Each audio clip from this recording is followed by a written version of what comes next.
रात का सन्नाटा चारों ओर फैला हुआ था। गांव के किनारे पर स्थित पुरानी हवेली की खिड़कियां धीमे से खड़खड़ा रही थीं, मानो किसी अदृश्य ताकत ने उन्हें छू दिया हो। अजय, जो एक पत्रकार था, इस हवेली के रहस्य पर रिपोर्ट कर रहा था। वह अकेला ही अंदर दाखिल हुआ। उसकी टॉर्च की रोशनी हवेली की दीवारों पर थरथरा रही थी।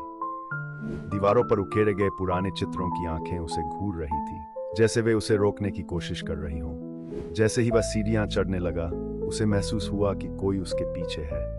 उसने पलटकर देखा, पर वहां कोई नहीं था। उसने अपनी टॉर्च बंद कर दी और एक पल के लिए आंखें बंद कर ली। तभी एक ठंडी हवा का झोंका उसकी गर्दन से गुजरा। उसकी धड़कनें तेज हो गई और उसे लगा जैसे हवेली की दीवारें उसे घेर रही हैं। अचानक उसे लगा कि कुछ उसके चारों ओर घूम रहा है। उसने आंखें खोली और देखा, एक धुंधला आकृति उसके सामने खड़ी थी।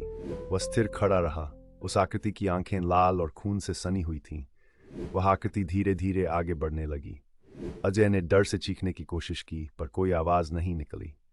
अचानक आकृति ने एक भयावह हंसी के साथ अपनी बाहें फैलाई और अजय के करीब आई। एक पल में अजय ने महसूस किया कि उसके आसपास सब कुछ धीमा पड़ गया है। वह अपने आप को बचा नहीं सका और आकृति के अंदर समा गया। अगले दिन गांव वालों ने हवेली के दरवाजे पर अजय का कैमरा पाया, लेकिन वह खुद कहीं नहीं था। केवल एक पुरानी तस्वीर थी, जिसमें अजय की जगह वही धुंधली आकृति खड़ी थी।